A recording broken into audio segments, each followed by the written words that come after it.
Bonjour, bienvenue à la première vidéo de ma nouvelle page Wilfried et Kanga, dans laquelle j'entends redéfinir mes contributions sur les réseaux sociaux au travers de sujets divers et variés. Et aujourd'hui, nous allons nous intéresser sur un sujet de géopolitique internationale qui occupe d'ailleurs l'actualité en ce moment, la guerre en Ukraine. Nous allons voir les origines de cette guerre en deux parties et cette vidéo sera consacrée à la première. C'est pour ça que je vous exhorte à inviter les uns et les autres à s'abonner massivement à cette nouvelle page pour avoir accès à ces contributions.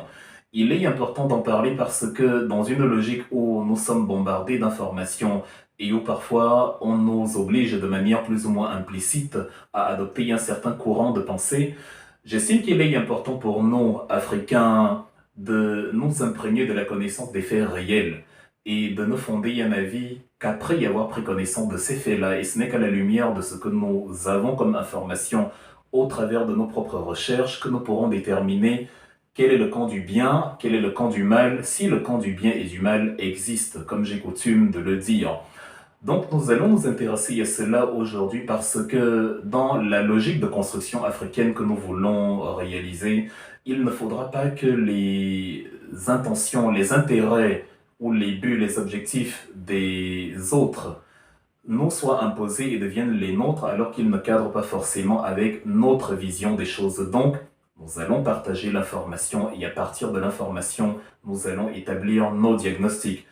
Nous allons donc parler des origines de la crise ukrainienne qui implique que nous parlions des origines des deux pays en conflit actuellement, l'Ukraine et la Russie. Aujourd'hui, quand on parle d'Ukraine, elle existe depuis 31 ans, depuis l'éclatement du bloc de l'Est. Mais ça ne veut pas dire que l'Ukraine a commencé à exister en 1991, le 21 décembre, quand l'Union soviétique a disparu. L'Ukraine existe depuis bien longtemps et il en est de même pour la Russie. On peut remonter très loin jusqu'au 9e siècle, à l'époque de ce qu'on appelait la Russe de Kiev, c'est-à-dire des gens originaires de Scandinavie, les Vikings, si vous voulez, les pays qu'on appelle aujourd'hui la Suède, la Norvège, la Finlande, etc., sont justement arrivés dans cette région-là et se sont installés à Kiev. Et avec le temps, ils ont consolidé cette identité slave, ils se sont remis à la religion orthodoxe et tout, ils ont créé un État. Et cet État s'est développé au fil du temps à travers les échanges de part et d'autre et s'est décomposé en plusieurs principautés.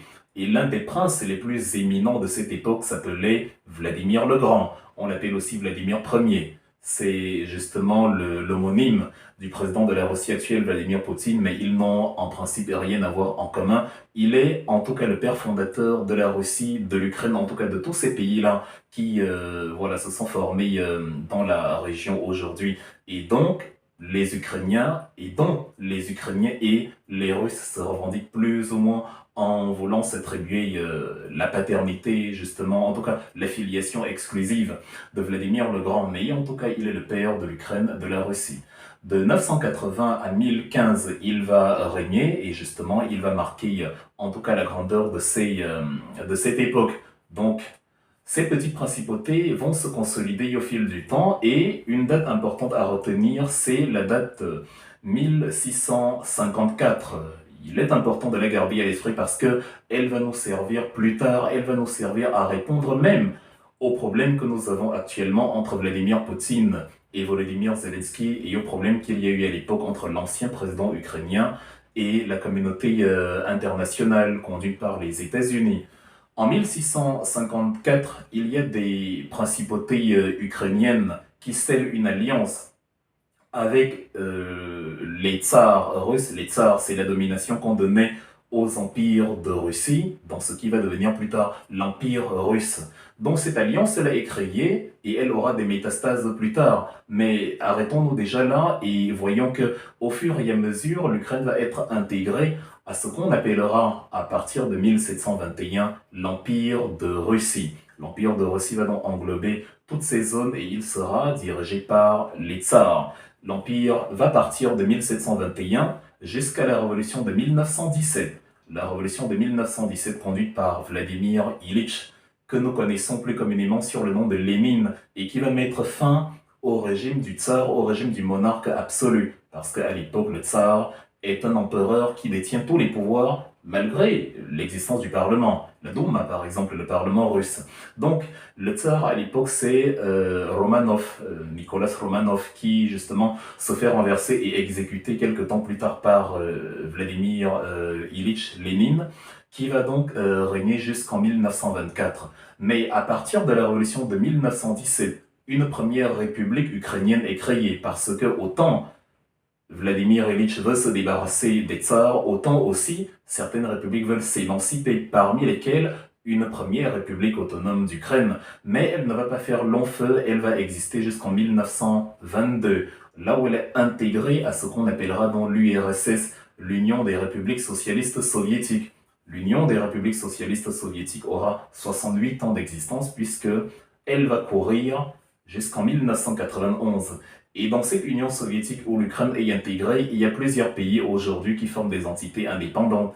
La Moldavie, la Biélorussie, le Kazakhstan ou les pays baltes, la Lettonie, ce genre de choses. Donc, elle englobe ces pays-là qui s'apparentent au bloc communiste.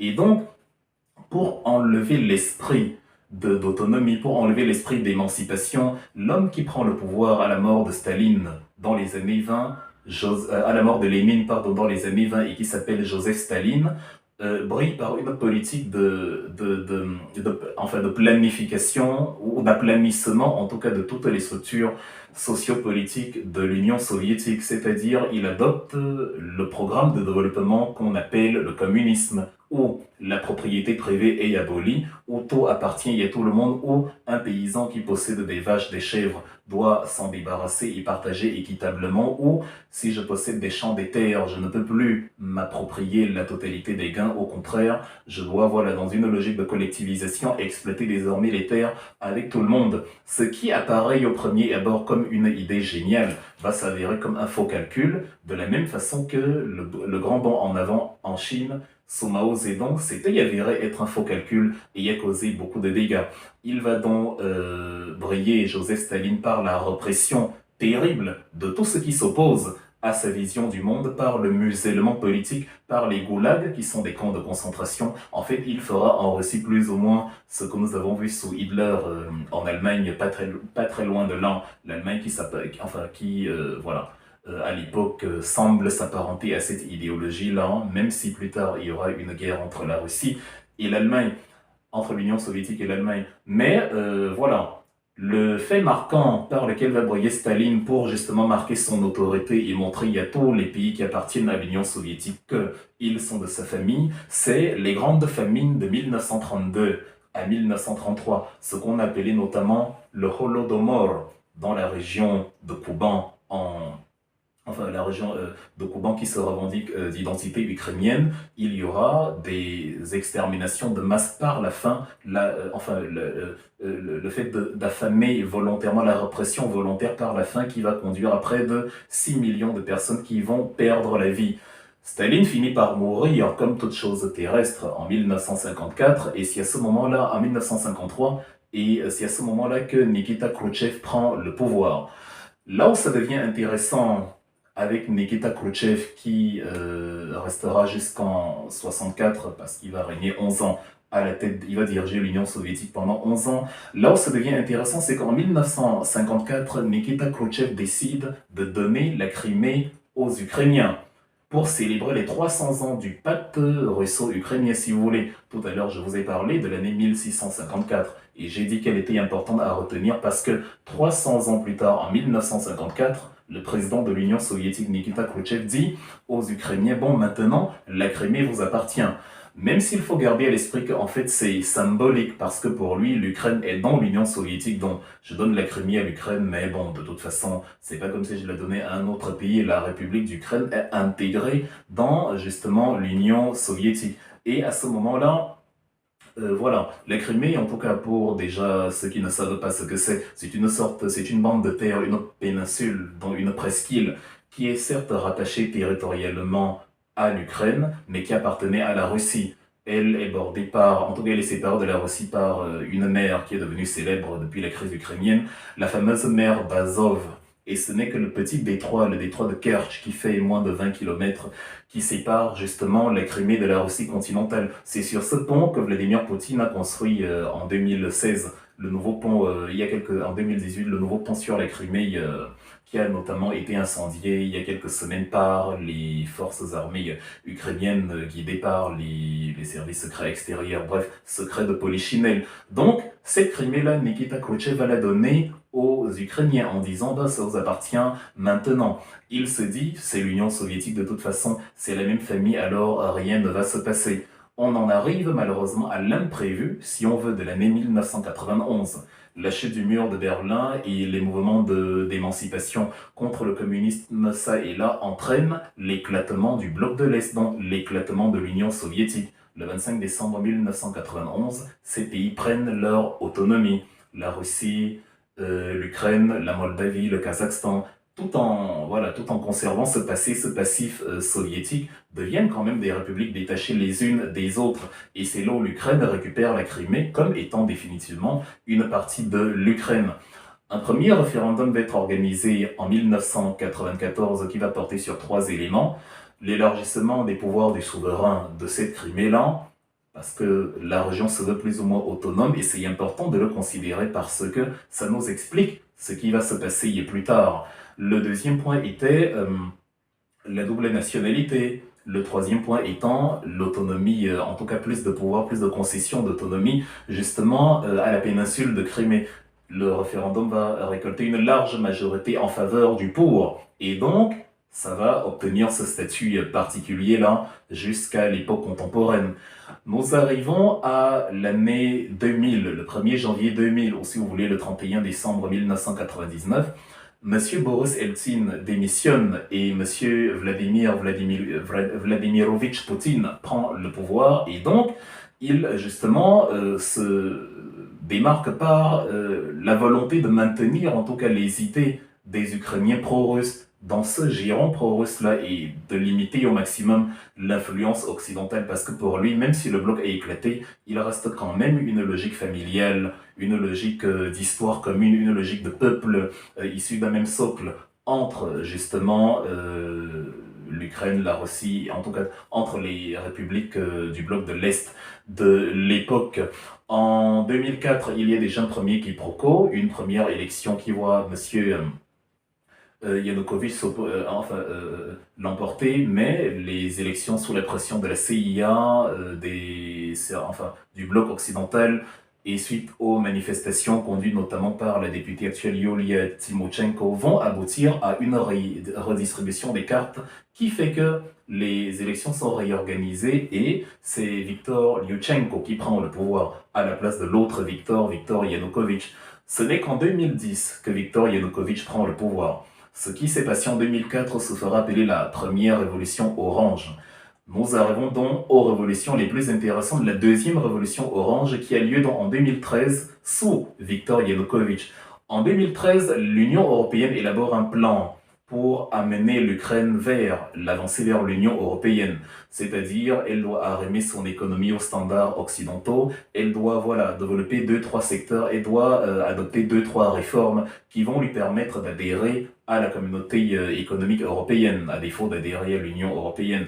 Viktor Yanukovych, qui se montre tout d'abord favorable à cela, finit par changer d'avis parce que son grand voisin russe n'est pas d'accord et son grand voisin lui dit « Je ne veux pas que tu me trahisses, tu es un membre de la famille, tu ne peux pas. Nous appartenions autrefois à ce qu'on appelait le pacte de Varsovie. » Et donc, Viktor Yanukovych décide d'abolir, en tout cas de suspendre l'adhésion à la communauté économique européenne et aux réformes que les Occidentaux lui demandent. Ce qui nous amène aux grandes révolutions qu'on a à partir de ce moment-là, de la fin d'année 2013 jusqu'au début d'année 2014, où sur la place centrale, le Maïdan, dans la capitale Kiev, il y a des centaines de milliers de personnes qui manifestent pour renverser Viktor Yanukovych. Ces personnes sont évidemment encouragées par le bloc occidental, comme on l'a déjà vu en 2004 par aussi bien les États-Unis que les pays, en tout cas, pro-bloc occidental. Et ce n'est pas simplement moi qui le dis, il y a des documents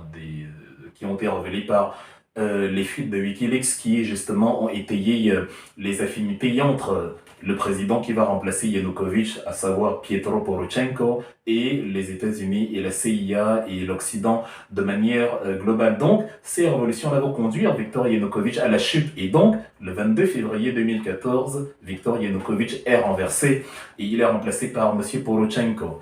Dans la foulée, les républiques dont en tout cas, dans la foulée, Poutine décide donc de reprendre ce qui pour lui est une possession russe à l'origine, à savoir la fameuse péninsule de Crimée, puisque là-bas les habitants sont majoritairement pro-russes et voilà, ils se sentent plus russes qu'ukrainiens. Du moins, c'est ce que Poutine veut faire comprendre. Et donc, en juillet 2014, il décide d'organiser donc un référendum où à 96% la population se prononce pour la Russie. Et si à partir de ce moment-là qu'on parle d'annexion de la Crimée, il récupère donc la Crimée et donc dans la foulée, 2016-2018, il construit justement entre la Crimée et la Russie continentale son fameux pont, un pont de 18 mètres de long sur le détroit de Kerch.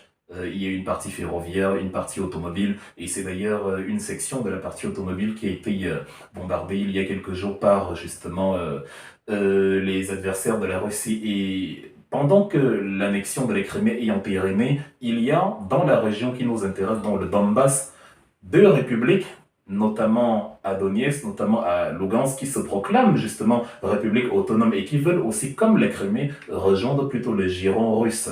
Donc, le 11 avril, la République populaire, la RPD de Donetsk, est créée, et le 7 mai, la RPL, la République populaire de Lugansk, est créée. Et à partir de ce moment-là, justement, il y a des affrontements avec le régime de Kiev, il y a des affrontements avec le gouvernement central d'abord sous Pietro Poroshenko et après sous Volodymyr Zelensky, où l'État central Kiev ne veut pas lâcher justement une région après y avoir lâché la Crimée. On considère justement les séparatistes du Donbass comme des terroristes et c'est là que débute la guerre du Donbass, dont on n'a évidemment pas fait cas pendant les 8 ans qu'elle a duré de 2014 à 2022, et ce n'est que maintenant qu'on commence à réaliser que c'est en fait quelque chose qui existait depuis. Donc, les meurtres, les bombardements, les guerres et tout ce que vous observez aujourd'hui avaient déjà lieu de 2014 à 2022 dans cette région du Donbass-là. Et c'est à partir justement de la guerre du Donbass et de ce qui se passe dans le Donbass que Poutine décide en 2022 d'accélérer les choses et de proclamer, de reconnaître ces deux républiques populaires et maintenant de marcher sur le Donbass pour en faire des possessions russes et voilà, envahir l'Ukraine dans l'absolu. Donc, c'est ainsi décrit la première partie des origines de la crise russo-ukrainienne à laquelle nous assistons aujourd'hui. Nous allons dans la partie 2, dans l'épisode 2, voir maintenant sur le plan analytique les implications du conflit actuel. Nous allons voir le pacte de Varsovie dont j'ai parlé tout à l'heure. Qu'est-ce que c'est, d'où il vient, quand est-ce que l'OTAN apparaît dans cette histoire, qu'est-ce qu'était le rideau de fer et quelles sont les conséquences aujourd'hui et pourquoi Poutine a donc décidé de marcher sur l'Ukraine.